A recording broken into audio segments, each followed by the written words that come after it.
और मेरे को लगता है कि कुछ लोग भी थोड़े से ज्यादा आ रहे हैं, नहीं तो 7-8 होते थे, आज 10 नजर आ रहे हैं मेरे को। बड़ा अच्छा लगा कि भी है। तो आप अपना जो भी है टॉपिक जो है उसको एक्सप्लेन करके शुरू कीजिए, जाए फिर ब्रेश कीजिए उसके ऊपर। Over to you. Thank you. धन्यवाद जी सभी को। फर्स्ट ऑफ ऑल डॉक्टर साहब और राकेश जी एंड विपिन जी के इस सेशन को दोबारा शुरू करने के लिए। बीच में ये पिछले 27 महीने से मैं काउंट कर रहा था, ये 27 महीने से लगातार हमारा जो ये ज्ञान यज्ञ है ये चल रहा है।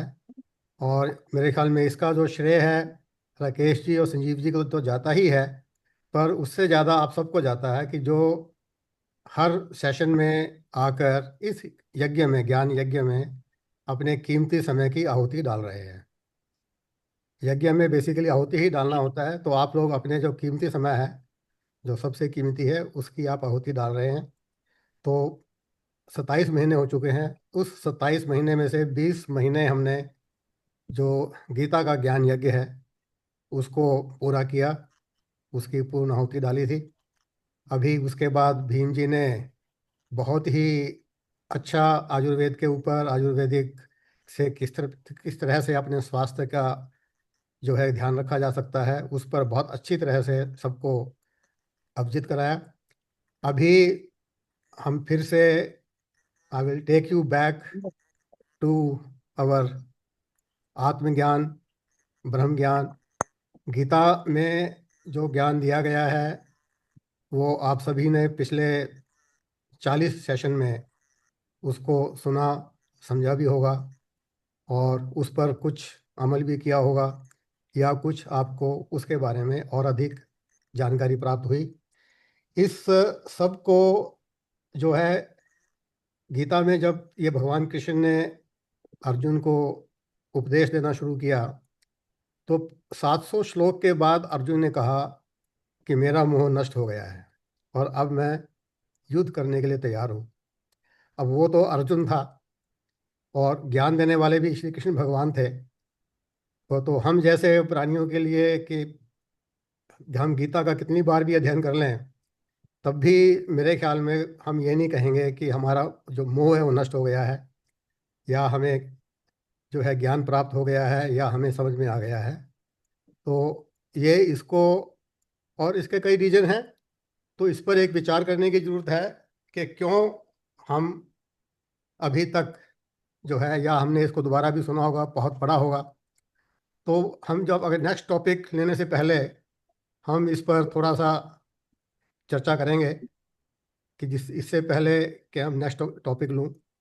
तो जैसे कि मैंने पहले भी कहा है कि पूरी जो गीता में है, एक ये भी जो है उपनिषदों का सार है।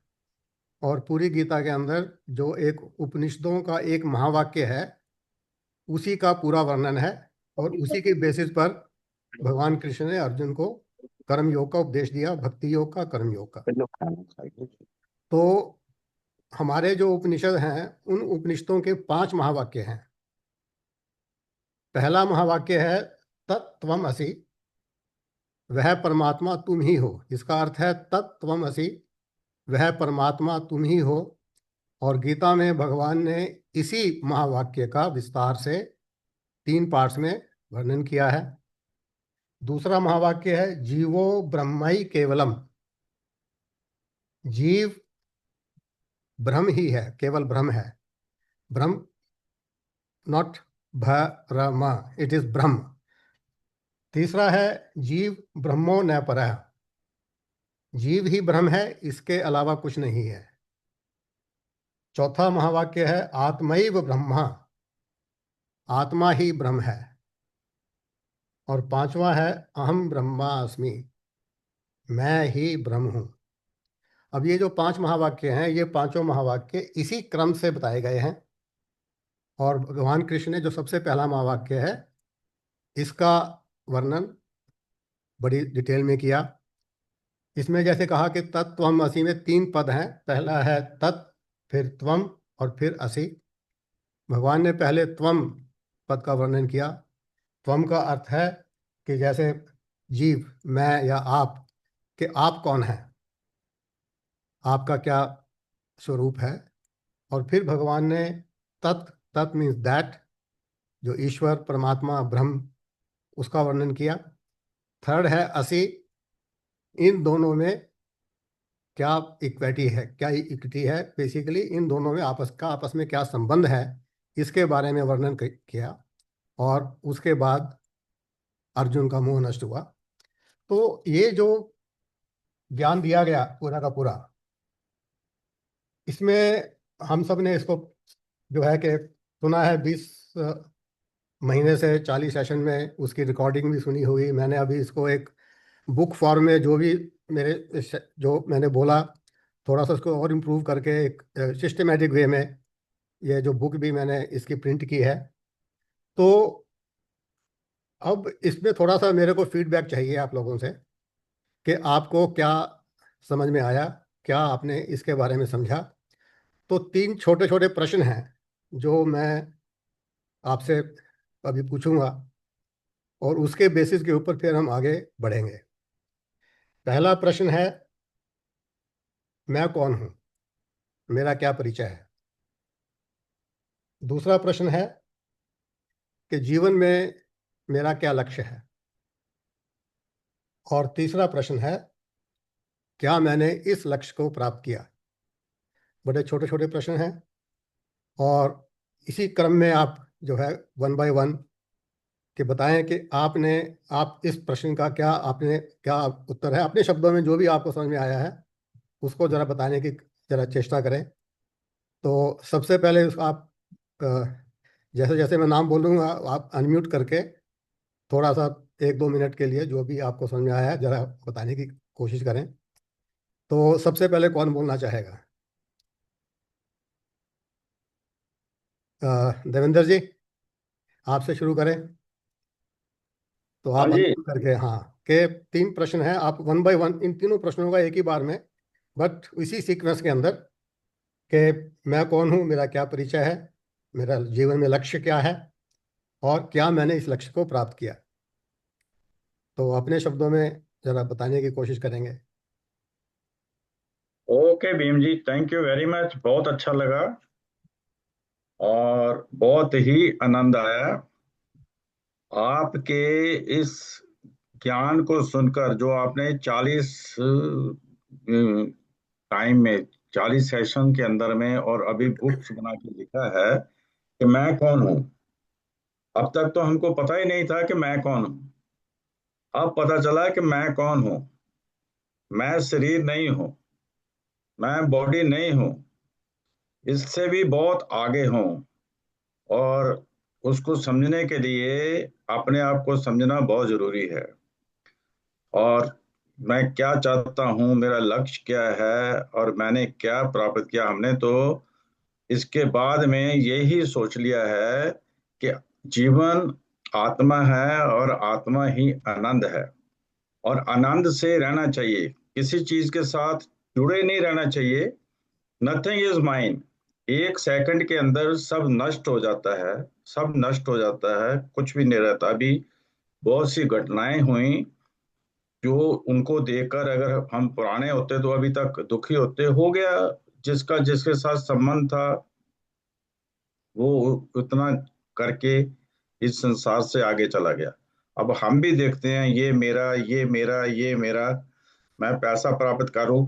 तो हम तो इंतजार करते रहते हैं कि ब्रिज जी का आज टाइम है। बिलीव मी, रात को हम 11-12 बजे आए। आने के बाद भी मेरा कंप्यूटर यहाँ काम नहीं कर रहा था। 1 घंटा सुबह में लगा हूँ, पासवर्ड चेंज करो, ये करो, आपका जूम नहीं काम करेगा, नहीं करेगा। तो अंदर के अंदर में जिज्ञासा कि आज कुछ नया सुनने की इच्छा है, और सुनेंगे और उसको हम अपने जीवन में अडॉप्ट करेंगे। सबसे बात है कि उसको एक्सेप्ट करना। मैं कौन हूँ, जब हम अंदर में अपने देखते हैं तो बहुत आनंद आता है, खुशी आती है। अब वहां भी मैं जहां जहां जिससे मिला, जहां जिसके साथ बात की, तो आपकी उदाहरण दे के बताया है कि हमारे साथी हैं, सहयोगी हैं, ने हमको बहुत ज्ञान दिया। उस ज्ञान से भी लोग बहुत खुश हुए। तो जो हमने सीखा है उसको अगर हम डिस्ट्रीब्यूट करें, लोगों को समझाएं, तो जीवन सफल हो जाएगा।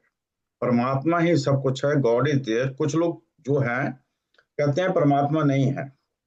तो उनको समझने समझाने की बात है। जब हम समझ जाते हैं, ज्ञान प्राप्त करते हैं, तो मैंने तो ये सीखा है कि be happy, be with in your self, और अपने आप को समझने की कोशिश करो कि आई एम रॉन्ग, फॉरगेट, माने किसी को दोष देना ही नहीं है।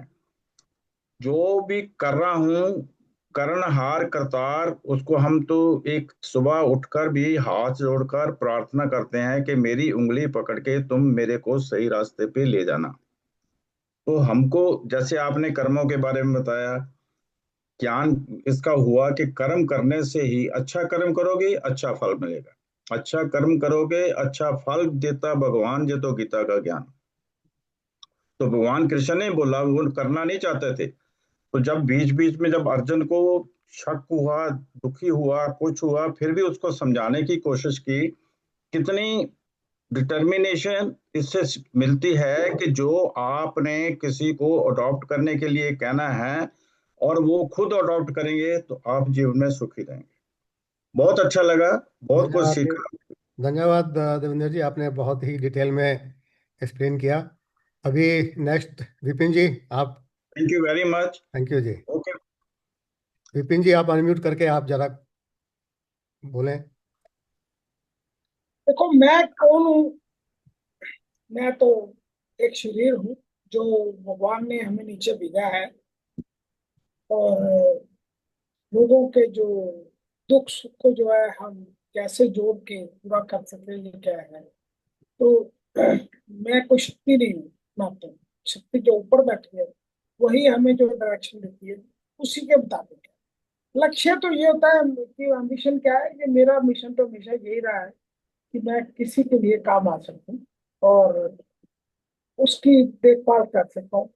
और अपने बुजुर्गों का जो है, जो हमें संस्कार मिला है, या हमारे अध्यापक है, जैसे आज शर्मा जी आए हुए हैं, इन्होंने जो हमें शिक्षा दी है, उसका जो है हम उनको मतलब ये आदर प्रणाम करें, या कुछ है, यही है। और प्राप्त क्या किया है? प्राप्त जो किया है वो अपने लिए किया है, मगर वो सबको बांटने के लिए भी किया है, कि जो हमने अच्छी चीजें हमने सीखी है वो हम दूसरों पे शेयर करें, और जो हमने गलत काम किए उसका पश्चाताप करें, ताकि हम आगे तो ना करें। ये है। धन्यवाद जी, धन्यवाद विपिन जी, बड़े बेबाक शब्दों में आपने अपने मन के विचार रखे हैं, बहुत अच्छा लगा। उसके बाद अभी राजेश जी कहाँ पर हैं? राजेश जी, हो आप यहीं पर? के जैन जी, राजेश मल्होत्रा जी, के जैन जी। हाँ जी। हाँ जी सर। राजेश जी, आप हाँ जी। जरा अपने अपने विचार रखिए, जो 3 प्रश्न जो है उसी पर केंद्रित रहिए, जो 3 प्रश्न मैंने पूछे थे, कि मैं कौन हूँ, देखिए मेरा जीवन का लक्ष्य क्या है, और क्या मैंने इस लक्ष्य को प्राप्त किया। देखिए, अभी तक तो इतनी उम्र हो गई, अभी तक अज्ञानी है। यही नहीं पता चलता कि मैं कौन हूँ, मैंने क्या पाना है, क्या मेरा लक्ष्य है। जैसे होता है ना, इस जिंदगी को one day at A time लेकर अभी तक जी रहे हैं। जैसे अभी इन्होंने बोला, विपिन जी ने बोला कि एक मैं जैसे सोचता हूँ कि ये एक शरीर है, उसी को अभी जी रहे हैं। लक्ष्य अभी तक तो कोई पाया नहीं है। ठीक है, जो जिंदगी के वैसे जो है, स्टडी ले ली, शिक्षा ली, फैमिली बनी, ये यही अब इन्हीं बातों में जूझ रहे हैं। So this is something that I feel. Okay, thank you Rajesh ji. Jain साहब। ब्रिजलाल जी, हाँ। हाँ मैं जी। एक्चुअली ड्राइव कर रहा हूँ, आई हैव टू अच्छा गो अच्छा। समवेयर, सो अच्छा, I will be in short. I okay, will be in या short, it's very okay. Short, in 1 minute only. So बोलते, या बोलो मैं कौन हूँ, पीपल हैव गिवन नेम के Jain, but I am not के Jain. You know, it's a body is given name. When you die, as soon as you die, people say body got out. Nobody talks of KKJN after that, actually. So that's what what you call Atma, or whatever you call it. So it's something else. So that's what it is. मैं कौन हूँ? और लक्ष्य तो था कि बस you study, you get education, you work, you raise family, all those have been changing. Lakshya has always been changing from one to another. You keep going there. और जो जो सोचते हैं, जो कर पाते हैं करते हैं, नहीं होता तो नहीं होता है. So that's how Laksh goes in that way actually. Okay. So Good. that's how it's going on. या गुड गुड. थैंक यू के जैन जी. हाँ, रमेश कपूर जी हैं लाइन पर.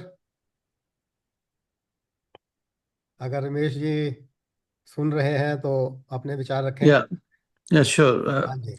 Well, first, those are very deep questions. तो मेरे को I'm not sure कि कैसे आंसर करें. But the first question जो आपने पूछा, मैं कौन हूँ? I think it keeps changing, from when you're a little child and as you grow up, you have different way of looking at who am I. And I don't know कोई deeply मैंने आज तक कभी वो सोचा है. I think my way of looking at this was I just have to do something, I have to do my part, whatever that might mean. So I think that comes down to the lakshya also. Lakshya, according to your stage of life, it changes. I think that's a Jan Saab ne bhi bola hai, I think on a very similar thought process. Depending on where you are in your stage of life, you have a different lakshya at that time, because that's how much your thinking has evolved. And that's rightfully so. अपने आप को establish करना या अपनी family को raise करना, उसी में आदमी उलझा रहता है.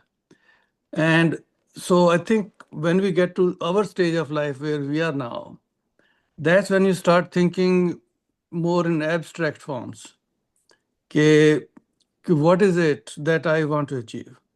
बिकॉज जो पहली जो रिस्पॉन्सिबिलिटीज हैं या जो लाइफ के प्रति जो करना होता है, you have successfully, to the best of your ability, you have completed that. But what's next? And so the way I look at this now is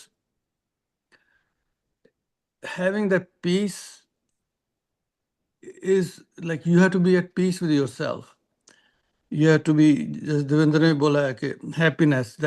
He always talks about that. But I think the bottom line is how to be at peace with things as they are, with yourself, with your surroundings, and ultimately, जहाँ तक आत्मा की बात आती है या हम लोग करते हैं, वो इतनी एब्स्ट्रैक्ट चीज़ें हैं कि one wants to believe in it, one can connect with it, लेकिन उसको कैसे उस लेवल तक पहुंचना है, that's always elusive. At least that's the way I feel.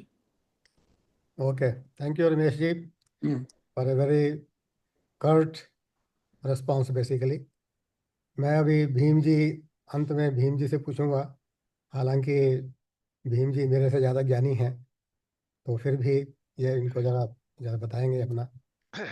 प्रीत जी, आप मेरे से भी ज्यादा ज्ञानी हैं. ये आदमी को अपना प्रतिबिंब नजर आता रहता है, तो मैं आप अपना प्रतिबिंब आप में देखता हूँ, आप अपना प्रतिबिंब मेरे में देखते हैं.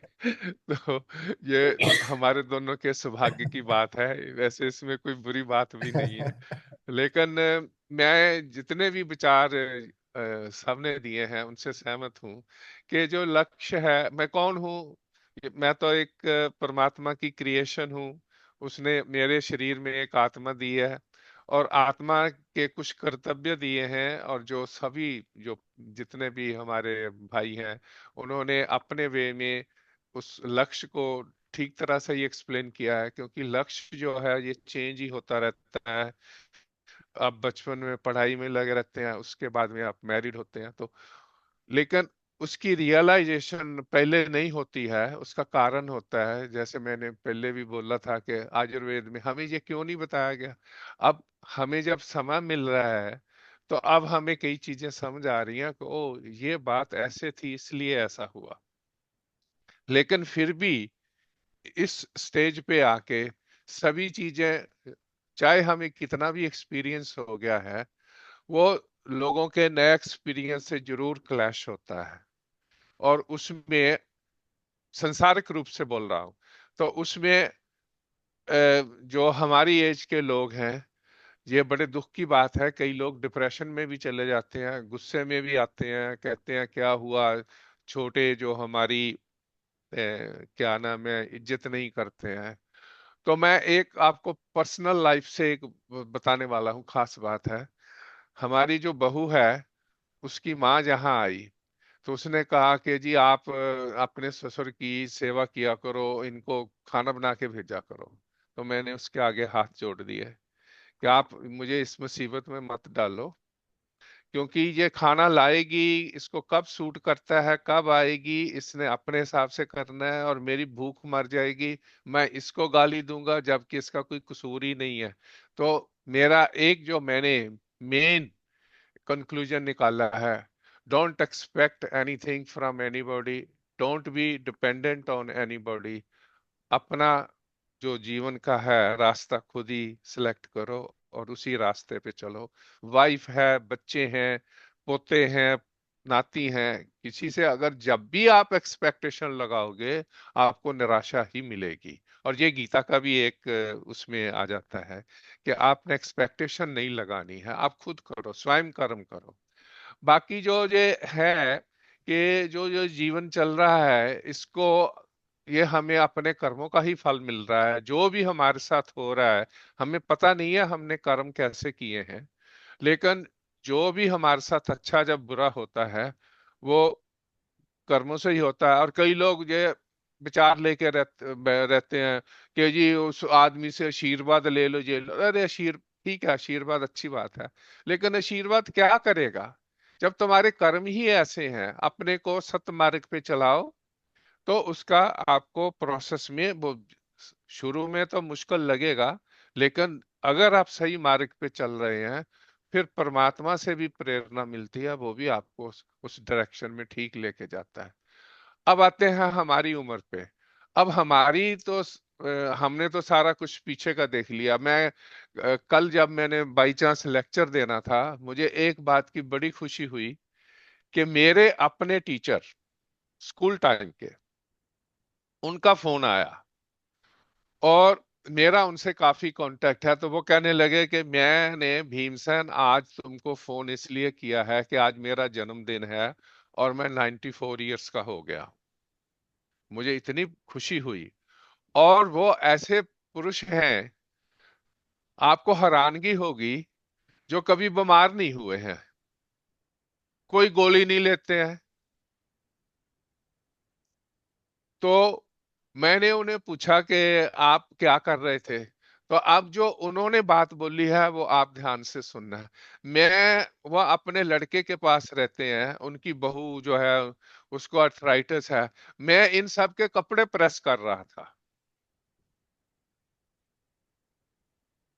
यानी कि ये रिमार्केबल चीज है, एक 94 इयर्स ओल्ड आदमी वो अपने बच्चों के कपड़े प्रेस कर रहा है। तो मैंने कहा कि जी मैं आपको एक नुस्खा बताता हूँ। तो वो कहने लगे कि बात ये है, अब कोई नुस्खा जानने की जरूरत नहीं है। तो देखो, ये बड़ी रिमार्केबल चीज है कि जैसे मैंने 94 साल में अपना जीवन बताया है, तो बाकी का आगे का भी वैसे ही चला जाएगा। तो मैंने उनको बोला कि हाँ, ये आपने बड़े कमाल की बात की है।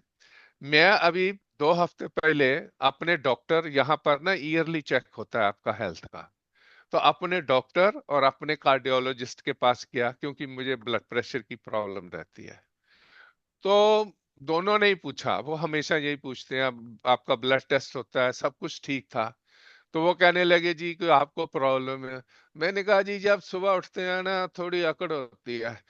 तो दोनों ने बोला कि जो खाते हो अभी वही खाते रहना, कोई दवाई लेने की जरूरत नहीं है, कुछ चेंज करने की जरूरत नहीं है। तो मैंने भी उनको बोला कि आप बिल्कुल सही बोल रहे हैं, आपको कोई चीज की, कोई मेडिसिन या कोई नुस्खा बदलने की जरूरत नहीं है, जिससे आपने 94 साल तक बिना दवाई लिए अपना, मतलब वो कभी बचपन में वो कहते हैं कि जी मैं दुशांदा ले लेता था, मतलब हकीम से, लेकिन इससे ज्यादा उन्होंने कभी कोई दवाई नहीं, वो उनको कोई ब्लड प्रेशर नहीं है, कोई कुछ नहीं है।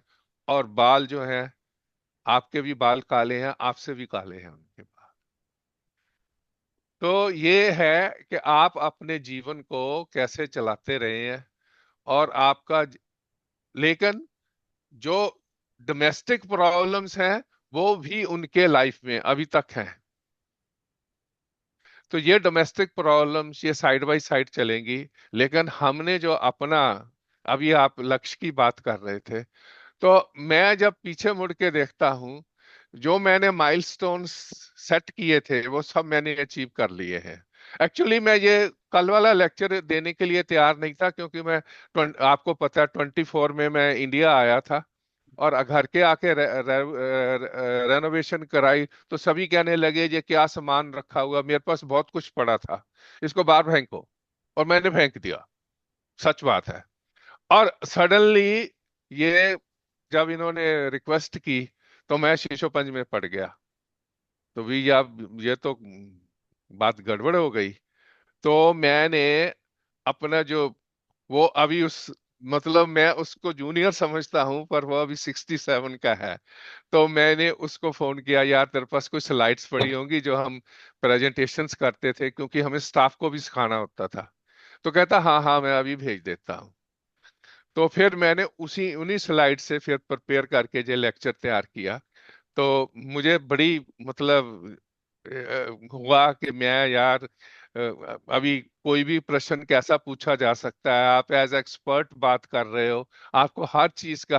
तो मैंने अपने कुछ नोट्स भी बनाए कि ये अगर सवाल पूछेंगे तो मैं ये जवाब दूंगा, पर किसी ने पूछा ही कुछ नहीं, क्योंकि वो मटेरियल एसिमिलेट करना ही इतना मुश्किल हो जाता है कि जब if you give too much information, then people have to first observe that information, only then they can ask a question.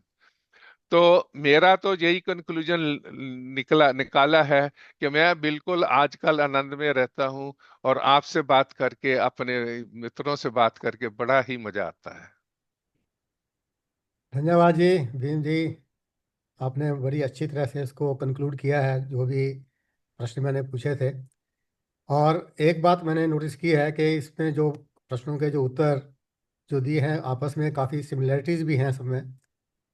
और कुछ ने अपने प्रैक्टिकल वे से जवाब दिया है, जीवन में जो भी इन्होंने किया है। देवेंद्र जी ने पूरा जो गीता के बेसिस पर आध्यात्मिक दृष्टि से उसका पूरा जवाब दिया है, भीमसेन जी ने दोनों मिलाकर जो दिया है। तो मैं इसको अब एक संक्षेप में इन तीनों प्रश्नों का क्या गीता के हिसाब से, अध्यात्म के हिसाब से कि क्या है, मैं इसको संक्षेप में आपके सामने थोड़ा सा रखूंगा। तो पहला प्रश्न था कि मैं कौन हूँ, मेरी क्या पहचान है। जैसा कि सभी ने कहा, जैन साहब ने कहा, राजेश जी ने कहा, विपिन जी ने कहा कि मेरी पहचान तो मेरा नाम है, मैं ऐसा हूँ, मैं इस परिवार से हूँ, मैं इंजीनियर हूँ या डॉक्टर हूँ, ये जो भी है, हम सदा यही कहते हैं कि मेरी पहचान मेरे अपने नाम से या मेरे शरीर से। और जो आपकी, ठीक है, दिस इज बेसिकली संसारिक दृष्टि से आपकी ये पहचान है। और आपकी ये जो पहचान है या जो आप कौन हैं, ये भी प्रतिदिन बदलता रहता है। आप घर में हैं तो घर में आप पति भी हो सकते हैं, पिता भी हो सकते हैं, भाई भी हो सकते हैं। तो ये आपकी, वहाँ पर आपको कोई पिता बोलेगा, कोई भाई बोलेगा। आप दफ्तर में काम करने चले गए, वहाँ आप मैनेजर है, कोई आपको बॉस बोलेगा, कोई साहब बोलेगा। तो वहाँ पर आपकी पहचान एज ए मैनेजर या एज ए सुपरवाइजर होगी। तो इस तरह से आपकी जो पहचान, जो आपकी सांसारिक पहचान है, वो बदलती रहती है, एक जैसी नहीं रहती। जब आप अ, विद्यार्थी थे तो आपको जो है शिष्य कहा जाता था, या आप विद्यार्थी थे, आप पढ़ाई कर रहे थे, आपने नौकरी शुरू करी, आप शुरू में ट्रेनिंग पर थे। तो हर तरह से आपकी जो ये पहचान है, जो संसार की दृष्टि से पहचान है, वो बदलती रहती है। पर एक जो आपकी आंतरिक पहचान है, वो कभी बदलती नहीं है। वो जो गीता में भगवान ने कहा है, अब दूसरे अध्याय में भी यही भगवान ने शुरू किया है कि तुम्हारी पहचान यह शरीर नहीं है। जब अर्जुन ने अपना धनुष बाण त्याग दिया, युद्ध करने से मना कर दिया, क्योंकि वो उसके सामने उसके पितामह, उसके गुरु खड़े थे, और उनको मारने से उसने मना कर दिया, क्योंकि वो समझता था कि यही मेरी पहचान है, मेरी शरीर ही मेरी पहचान है, उनकी पहचान भी वही है, वो भीष्म पितामह है, वो द्रोण है, वो वही पहचान उनकी मान रहा था। तो भगवान श्री कृष्ण ने उसकी इस मन की जो सोच है, जो मन की जो भावना है, उसको बदला कि ये शरीर बदलता रहता है, इसके शरीर की मृत्यु भी होती है, परंतु ये जो शरीर आपका काम करता है, किस वजह से काम करता है? जो अगर आप में आत्मा मौजूद है, आप में चेतना मौजूद है, यह शरीर तभी काम करता है, तभी ये क्रियाशील होता है। तो और ये जो आत्मा क्या है, जो आपके शरीर के अंदर है, जिसकी वजह से आप कार्यशील रहते हैं, यह परमात्मा का एक अंश है। तो आपकी जो वास्तविक पहचान है वो आत्मा है, न कि ये शरीर, न कि ये ऑल दिस टाइटल्स या पदवी जो आपको दी जाती है, वो आपकी असली पहचान नहीं है। आपकी असली पहचान है आत्मा। आत्मा क्या है? यह सच्चित आनंद स्वरूप है। तो ये जो सबसे पहले जो भगवान ने कहा त्वम, कि आप कौन है, आप बेसिकली आत्मा है। आत्मा सच्चित आनंद है, पूर्ण है, वो सिर्फ चेतना प्रदान करती है। अगर आत्मा शरीर से चली गई तो वो शरीर एक सिर्फ फ्लैश का पुतला जो है कि रह जाता है। तो आपकी जो असली पहचान, आपने देखा होगा जो आपके फिंगरप्रिंट्स हैं, फिंगरप्रिंट्स हर एक के यूनिक हैं, एक दूसरे से मिलते नहीं हैं। या फिर आँख, कॉर्निया का भी आजकल जो एक आइडेंटिफिकेशन है। और जैसे ही मान लो आत्मा आपके शरीर से चली गई, आपके फिंगरप्रिंट्स भी गायब हो जाते हैं। अगर कोई कोशिश करे कि आपने फिंगरप्रिंट से, आजकल मेरा लैपटॉप फिंगरप्रिंट से चलता है, और मान लो अगर कल को मेरी डेथ हो जाती है, अगर मेरे बच्चे कहें कि मैं कंप्यूटर को ऑन करना है, मेरी फिंगर को वहाँ रखेंगे, तो वो नहीं चलेगा। तो आपकी जो पहचान है वो भगवान ने आपके फिंगर्स के अंदर, और वो एक यूनिक है। And that uniqueness is not in terms of your body, it is in terms of your soul. तो जो आत्मा है शरीर के अंदर, चाहे आत्मा एक भगवान का अंश है, पर जब वो आपके शरीर में चली जाती है तो वो आपकी आत्मा बन जाती है, वो एक यूनिक आत्मा बन जाती है। तो इस तरह से हम सब जितने भी हैं संसार में, ये अलग अलग आत्माएं हैं। जब वो शरीर से जुड़ जाती है तो वो उस शरीर की आत्मा कही जाती है। तो इसलिए जो आपकी वास्तविक पहचान है वो आत्मा है। This is the learning from Gita. I am talking in terms of what our shastra, what our granth, what Gita has taught to us, कि हमें अपने आप को पहचानना चाहिए। और आत्मा जो है वो क्योंकि लिमिटलेस पावर है, तो आप में इतनी पावर्स है, इतनी एनर्जी है, इतनी आप में है कि आप कुछ भी करने के लिए सक्षम हैं। तो ये जानना अपने आप को कि मेरे में बहुत शक्ति है, मैं आत्मा हूँ, ये बहुत ही इंपॉर्टेंट है। Once you know that you are atma, not this body, तो उसमें आपका जो एक लाइफ का आगे जीवन जीने की जो एक मकसद है, वो उसके ऊपर बड़ा फर्क पड़ेगा। तो then we come to the next question, कि मेरा क्या लक्ष्य रहा है। अब जैसे आप सबने कहा कि लक्ष्य तो जो है कि बदलता रहता है। आप जो विद्यार्थी हैं तो आपका लक्ष्य होता है कि मैं अच्छी से अच्छी पढ़ाई कर लूँ, मैं इंजीनियर बन जाऊँ या डॉक्टर बन जाऊँ, कि मेरे 100% मार्क्स आए, मेरे को गोल्ड मेडल मिल जाए। तो वो ये सब लक्ष्य में आते हैं। ये और ये भी सबके सब सांसारिक लक्ष्य हैं कि मैं अच्छी, जो आप जब शादी हो जाए, आप जब शादी करना चाहेंगे, again you will have a target कि मेरे को ऐसी जो है कि वाइफ हो, फिर बच्चे भी आपके। तो इस तरह से आपका जो लक्ष्य है वो बदलता रहता है। और फिर आपको, मेरे को क्या है, मेरे को बस इतना धन हो कि मैं आराम से ज़िंदगी बिता सकूं, मेरे पास रहने के लिए घर हो, मेरे पास गाड़ी हो। तो इस तरह से हर कोई अपना अपना लक्ष्य एक फिक्स करता है, पर वो लक्ष्य भी क्या है, बदलता रहता है। अगर आप आज कहें कि मेरे पास चलिए जी 1 करोड़ रुपया हो गया तो बहुत बहुत है, आराम से ज़िंदगी कटेगी, पर वो नहीं होता है। मुझे याद है हम जब कुवैत गए थे फर्स्ट टाइम, तो ये सोचकर गए थे यार जब घर के पैसे इकट्ठे हो जाएंगे हम वापस आ जाएंगे। उस वक्त लक्ष्य यही था कि सैलरी थी, किराए पर रहते थे, और हैंड टू माउथ है बेसिकली। तो चलो अपॉर्चुनिटी मिली है, वहाँ पर थोड़ा सा पैसे कमाएंगे। और उस वक्त एक घर था जो 2-3 लाख रुपए में मिल जाता था। हमने कहा ठीक है, इतना पैसा हो जाएगा इकट्ठा तो हम वापस आ जाएंगे। हमें अपने देश से बहुत प्रेम था, परंतु ऐसा हुआ नहीं। आपका वो टारगेट जो है वो इंक्रीज होता रहता है, आपकी जो इच्छाएं हैं वो बढ़ती रहती हैं। तो इस तरह से वो जो लक्ष्य, जो एक भौतिक, इसको हम बोलते हैं भौतिक लक्ष्य, आपका सांसारिक लक्ष्य क्या है, जो हमेशा बदलता रहता है। और इसमें कोई बुराई भी नहीं है। नेचुरली आपको जीवन मिला है, आपको जीवन अपना एक सुरक्षित ढंग से, आपको जीवन की पूरी आवश्यकताएं पूरी करनी है, आपको अपने घर की आवश्यकताएं पूरी करनी है, तो वो सब बिल्कुल ठीक है। पर क्या आप, पर वो सब की सब जो आवश्यकताएं हैं, जो भी आप फिक्स करते हैं टारगेट, किस लिए करते हैं? ताकि मुझे जिंदगी में मैं खुश रहूं, आनंद में रहूं, मेरे जीवन में कोई दुख ना हो, मेरा स्वास्थ्य ठीक रहे। तो ये बेसिकली हम सब इसके लिए एक लक्ष्य बिताते करते हैं कि अगर मैं डॉक्टर हूँ, मैं इतना कमाऊंगा, मेरे बच्चे ऐसे होंगे, और मेरे जिंदगी में जो है कि मेरे बच्चे भी सुखी रहेंगे, मैं भी सुखी रहूंगा। पर अल्टीमेटली हम क्या चाहते हैं कि हम जीवन में सुखी रहना चाहते हैं। जीवन में हमारी जो जिंदगी है एक आरामदायक हो, कोई दुख ना हो। वो हमारा बेसिकली एक अल्टीमेट जो टारगेट वो होता है, जो लक्ष्य होता है, कि हमें कोई दुख ना हो। और इसमें भगवान ने, श्री कृष्ण ने बड़ी अच्छी तरह से इसको इसको जो है कि समझाया, और पूरी गीता में भी इसको समझाया गया है। तो बेसिकली जो लक्ष्य है आपका, कि मुझे खुश रहना है, मुझे जीवन में माइंड पीसफुल, जैसे देवेंद्र जी ने भी कहा बार बार कि peaceful, I have to be peaceful in my mind. आप किसी भी सिचुएशन में हो, अगर आपका माइंड पीसफुल रहेगा, आपके जीवन में शांति रहेगी, आपकी आपके पास चाहे कितना भी धन हो, कितना भी आपके पास सुविधाएं हो, आपको उससे कोई फर्क नहीं पड़ता है। तो ये बेसिकली एक आध्यात्मिक दृष्टि से जो लक्ष्य है, कि आपको आनंद प्राप्त करना है आपको, और ऐसा आनंद जो कभी खत्म ना हो, जो परमानेंट हो।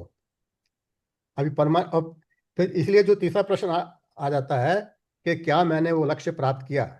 अब आपने अपना लक्ष्य, टारगेट फिक्स कर लिया आपने, ठीक है, कि मेरे को इतना धन मिलेगा, ठीक है जी, मेरे को ये एक घर होगा, इतने बेडरूम का होगा, ये होगा। तो उसके बाद क्या, ये सब प्राप्त करने के बाद भी क्या आप जीवन में खुश रहे? क्योंकि हम सब तो अब इस स्टेज से गुजर चुके हैं। हमने सबने अपना कार्यकाल किया, कार्यकाल के अंदर जो भी हमको भौतिक दृष्टि से, संसार की दृष्टि से प्राप्त करना था, प्राप्त कर लिया। वो सब करने के बाद भी क्या हम आज की डेट में आंतरिक दृष्टि से खुश हैं अंदर से? कोई दुख तो नहीं है। पर आप पाएंगे कि अल्टीमेटली ये जो एक परमानेंट आनंद है, वो किसी के पास नहीं होगा। क्योंकि ये जो सांसारिक चीज़ें हैं, वो कभी भी आपको परमानेंट स्थायी खुशी प्रदान नहीं कर सकते। ये आपको आज खुशी प्रदान हो गई, आपको दूसरे को लगेगा अरे यार उसके पास तो बहुत कुछ है, मैं तो उससे बहुत नीचे हूँ, तो आप अपने मन में और ज़्यादा दुखी होना शुरू हो जाएंगे, तो आपका टारगेट और बढ़ना शुरू हो जाएगा। तो ये जो एक साइकिल है खुशी का और दुख का, ये चलता रहता है। और इसीलिए कहते हैं कि ये संसार है, यह संसार दुखालय है। तो अल्टीमेट जो लक्ष्य है, as per Gita, as per अवर शास्त्र, कि हमें परम आनंद में प्राप्त करना है। और वो परम आनंद क्या है? मोक्ष की प्राप्ति। कि जैसे कि हमारे शास्त्रों में 4 पुरुषार्थ बताए गए हैं: धर्म, अर्थ, काम और मोक्ष। तो अंतिम लक्ष्य जो है हर एक का, मोक्ष है। मोक्ष का अर्थ ये है कि हमें दुखों से छुटकारा। मोक्ष का मतलब है मुक्ति। मुक्ति किस चीज से? दुखों से मुक्ति। और दुखों से मुक्ति तभी मिल सकती है अगर आप इस संसार के जन्म मृत्यु के चक्र के बंधन से बाहर निकल आए। अदरवाइज इस संसार को तो दुखालय ही कहा गया है। गीता में कहा है कि यह संसार जो है दुखालय है। और हमारा जो शरीर है, इसके भी जो है कि 9 द्वार हैं। ये 9 द्वारों वाला दुखालय, इसको शरीर को भी कहा गया है। तो अल्टीमेट जो लक्ष्य है वो है मोक्ष प्राप्त करना। मोक्ष का अर्थ ये नहीं है कि आपको मृत्यु के बाद मोक्ष मिलेगा। मोक्ष आपको इसी जीवन में जीवित रहते हुए ही प्राप्त करना है। और वो मोक्ष है कि मेरे को, मैं ये मेरे जो दुखों का एकदम अंत हो, मेरे को आगे से कोई दुख ना हो, मैं परम आनंद में रहूं सदा के लिए। और वही भगवान ने कहा कि अगर आप अपने अंदर झांक कर देखोगे, आप अपनी आत्मा में देखेंगे, तो आपकी आत्मा तो सच्चित अनंत स्वरूप ही है। कि आप तो पहले से ही अनंत स्वरूप हैं।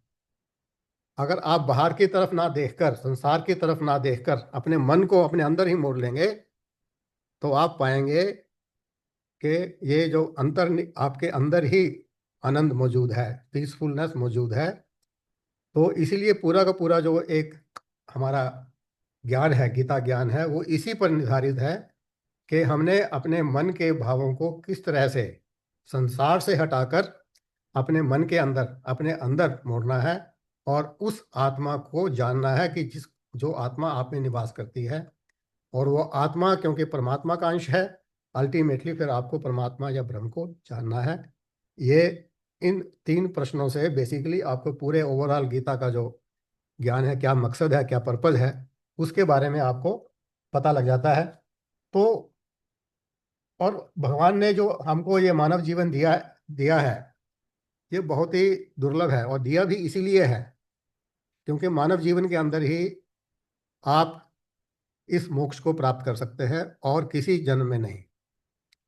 जानवर भी सुख अपना जो भी कार्य करते हैं वो भी, उनको भी ठीक है, उनको भी अपना भोजन प्राप्त करना है, जो भी उनका संतानोत्पत्ति है, सेक्स है, जो भी है, नींद है, वो उनका चलता है।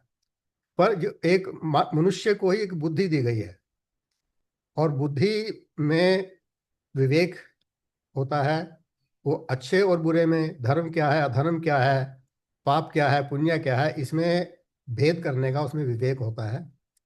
तो बुद्धि के द्वारा ही व्यक्ति अपने आप को संसार के, ये इसका मतलब ये नहीं कि आप संसार से बिल्कुल अलग हो जाओ, संसार में आपको रहना है। तो वही गीता में भगवान ने कहा, अर्जुन को यही नहीं कहा क्योंकि अर्जुन तो युद्ध छोड़कर भागने वाला था।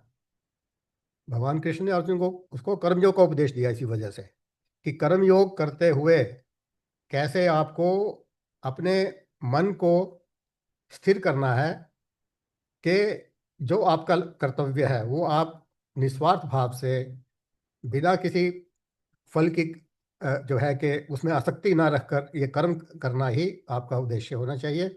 और इस प्रकार से जब अपना जीवन, इसलिए कहते हैं कि गीता में भगवान ने जीवन जीने की कला का वर्णन किया है पूरी गीता के अंदर, कि ये जीवन जो है मिला है, आपको इसको कैसे जीना है ताकि आप अपने एक अंतिम लक्ष्य मोक्ष को प्राप्त कर सके।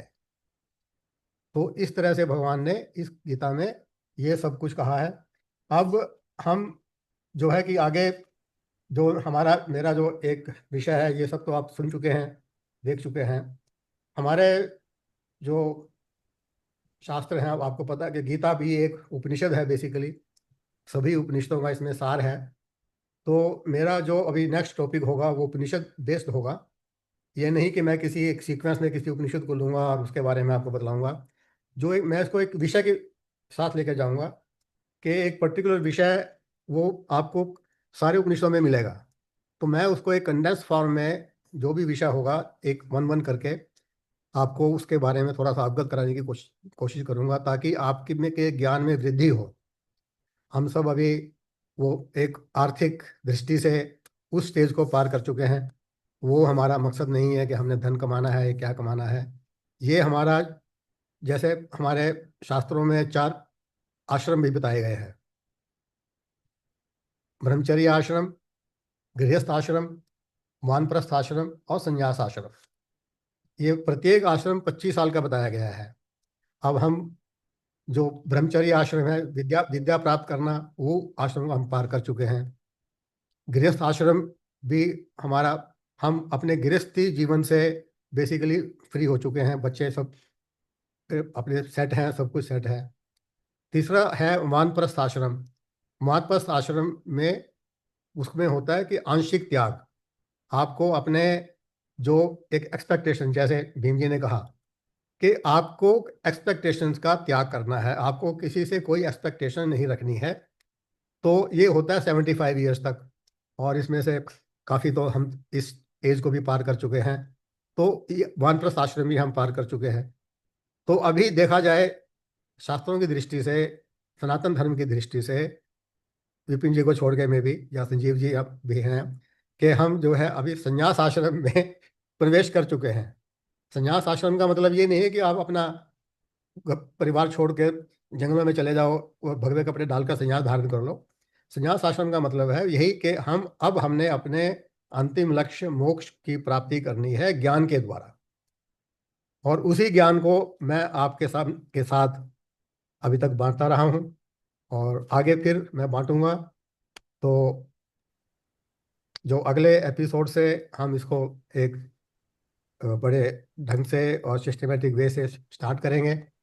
सबसे पहले मैं आपको बताऊंगा कि हमारे जो ग्रंथ हैं, जो वेद हैं, जो उपनिषद हैं, पुराण हैं, क्या हैं, कितने हैं, कैसे हैं, तो उनकी थोड़ी जानकारी दूंगा और उसके बाद फिर मैं एक एक विषय लेकर आपके सामने प्रस्तुत करूंगा।